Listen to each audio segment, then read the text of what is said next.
Imagine discovering a planet that doesn't even exist, yet it still has the power to dictate when authority shows up in your life, when hidden mastery bursts through the surface, and when you're suddenly thrust into divine timing. That's Kronos. Kronos is one of the Uranian planets, so it's not an actual rock in the sky, but a symbolic point carrying the archetype of authority, mastery, and higher order. It's the energy of what rises above the ordinary. So think the teacher, the expert, and the divine timekeeper. And while Saturn sets limits and structure, Kronos represents excellence and precision that transcends normal boundaries.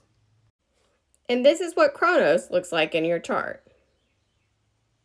So with that placement I showed you, it's sitting at 16 degrees Gemini in the 12th house. And what that tells me is that there's hidden mastery that lives in words, systems, and communication. That's that Gemini energy.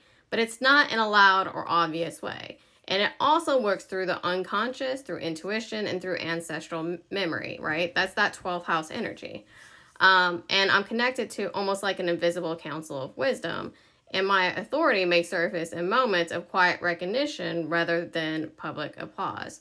So when transits activate this point, I may suddenly feel pulled into roles of like spiritual leadership or ancestral healing, even if I intend to or not.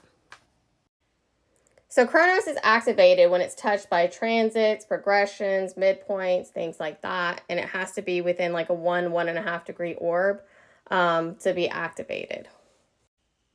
And remember, Uranus energy is like the awakener, disruptor, and liberator. It shocks the systems, bringing sudden breakthroughs, and it electrifies whatever it touches.